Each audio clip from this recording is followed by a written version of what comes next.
전 목사님께서 주신 말씀의 포인트는 제가 볼 때 아담이 어떻게 가인과 아벨에게 가정 예배를 통해서 이 신앙을 전수했느냐 하는 부분이고, 그럼에도 불구하고 신앙생활 할 때 어떤 어려움이 우리 가정에 닥치느냐, 내 마음대로 안 되는 거예요.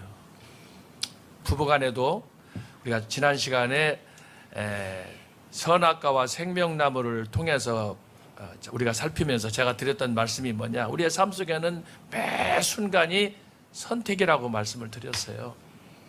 우리는 좋은 뜻으로 좋은 목표를 갖고 좋은 결과를 위해서 선택하기를 원합니다. 그러나 내 의지와 달리, 조금 전에도 김철원 교수님께서 사도 바울의 사례를 들면서 로마서 7장에 16, 17, 18 쭉 말씀을 통해서 왜 내 뜻대로 되지 않고 내가 원하는 선은 행치 않고 원치 않는 행하느냐, 이 선택의 문제예요. 이게 정말 쉽지 않은 문제인데, 이 부분을 전 목사님께서 가정 예배를 통해서 어떻게 우리가 하나님 앞에 나아가야 되느냐, 그와 관련해서 똑같은 자식이지만 가인과 아벨을 통해 주신 메시지 중에 포인트는 피의 제사를 말씀했어요. 그런데 이 부분을 우리 또 손은배 교수님께서 잘 정리해서 결국은 피의 문제로 어떻게 하면은 우리가 하나님 앞에 나아가서 지성소에서 하나님이 연락하시는 예배를 드릴 수 있는가, 정말 중요한 말씀을 우리에게 주셨습니다. 그러면서 소제는 비록 나중에 제사 드릴 때 이게 사용이 됐지만 번제와 더불어 드리는 그런 예배의 한 부분이다라는 걸 통해서, 그래서 중요한 건 하나님이 받으시는 예배는 피의 제사, 전 목사님이 강조하셨던 피의 제사와 번제와 연결해서 우리의 죄인이 죽지 않고 살아날 수 있는 그 영생의 길은 바로 번제를 통해서 지성소에서 하나님이 연락하시는 제사로 나아가야 된다 말씀을 해주셨고, 우리 또 변순복 교수님께서는 이 모든 역사, 유대인들의 그 창세기 4장 해석 방식을 도입해서 하나님의 전적인 주권으로,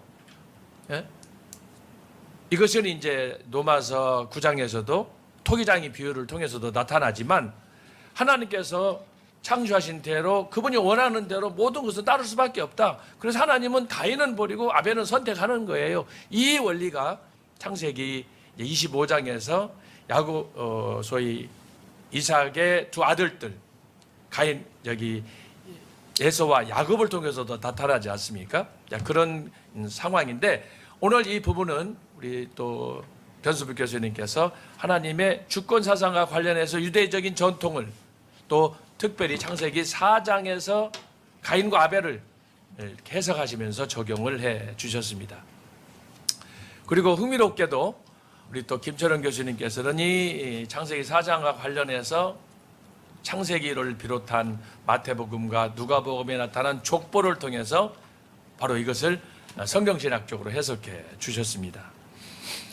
그래서 오늘 교수님들께서 우리에게 주신 말씀들이 역시 이전에도 그렇게 했지만 말씀을, 본문을 해석하는 관점이 다양하지만 목적은 뭐냐, 어떻게 하면 하나님께서 원하시는 그분의 이 구원의 계획이, 그분의 만세전에 세우셨던 구원 경륜이 역사 속에서 이루어지느냐, 어떻게 다양성을 가지고 또 다양한 해석이지만 이것이 하나로 매칭이 될 수 있느냐, 참 이것이 오늘 또 역시 우리가 얻는 결론적인 메시지라고 생각합니다.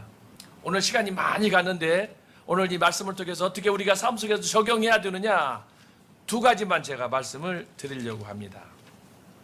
첫째는 뭐냐, 하나님의 말씀은 변함없이 역사 속에서 계속된다.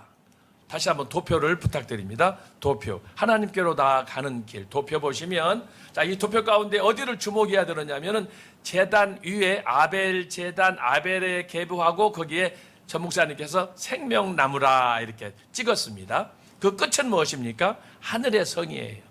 생명나무.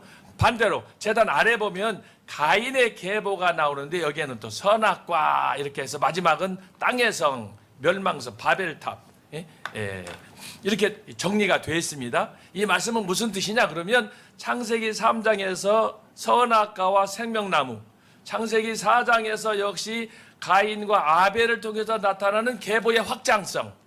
이 확장성이라는 건 뭐냐? 그러면 아담과 하와에게는 아직 살인사건이 나타나지 않았어요. 그냥 서로 책임을 전가하는 것 뿐이었는데 바로 그들을 통해서 태어난 자식들에게는 이 죄악이 얼마나 신속하게 확장되느냐. 부부가 부부를 인정하지 않았잖아요. 창세기 3장에서는. 근데 창세기 4장에서는 그들이 낳은 자식이 형제가 형제를 죽이는 거예요. 그래서 이 하나님께로 나아가는 길이 수많은 길이 있지만 그 많은 길 중에 결국은 정리하면 뭐냐? 조 목사님이 지적하시는 것처럼 생명나무와 선악과 결국은 뭐냐? 선택이다. 이 선택은 어디에서 잘 나타나 있습니까? 자, 참고로 마태복음 7장을 보겠습니다. 마태복음 7장 13절 14절입니다. 이 마태복음 7장 13절과 14절에서 예수님이 가르쳐주는 건 뭐냐? 두 길이에요. 생명나무냐 아니면 여기서는 사망의 길로 선악과의 길을 사망의 길로 정리를 하셨는데, 자 보겠습니다. 좁은 문으로 들어가라. 멸망으로 인도하는 문은 크고 그 길이 넓어 그리로 들어가는 자가 많고 생명으로 인도하는 문은 좁고 길이 협착하여 찾는 이가 적음이니라. 그렇습니다. 하나님의 명령과 말씀을 주셨지만 그 생명나무를 붙잡고 하나님 앞으로 가까이 나아가는 믿음의 자녀들은 많지 않습니다. 지금 우리가 애국운동을 통해서 현장에서 보지 않아요?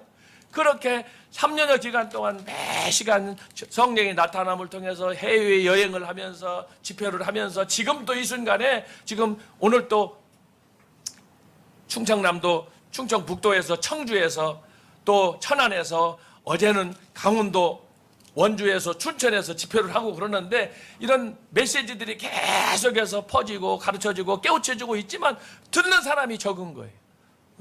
마치 돌아오라 돌아오라 광야에서 세례 요한이 외치면서 세례를 받으라고 부르지만 초청받는 사람이 받음에도 불구하고 나와서 말씀에 순종하는 사람은 적단 말이에요.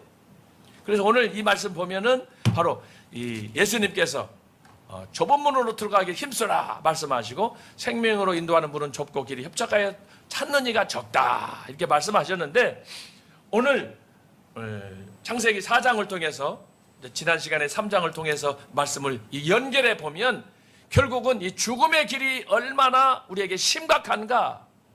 약속하지 않아도 조 목사님께서 말씀하셨잖아요. 가정 예배를 통해서 어떻게 그들이 범죄하고 또 어떻게 하나님 앞에 나아가서 예배할 것인가를 아담과 하와가 체험적으로 그걸 가인과 아벨에게 가르쳤지만 그 아들 가운데서 순종하는 자식이 있고 불순종하는 자식이 있고 이건 막을 방법이 없는 거예요. 그래서 오늘 우리가 첫 번째로 여기서 생각할 것은 뭐냐? 저와 여러분에게 있어서 매 삶은 순간은 선택이다라고 하는 거예요. 이건 피할 방법이 없어요. 여기에는 공부를 많이 하든 공부를 많이 하든 꼭 성직자든 평신도든 누구든지 상관이 없어요.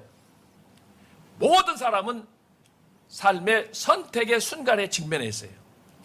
여러분 어저께 뉴스 보셨는지 알겠지만 얼마나 이재명이가 여러분 아시죠?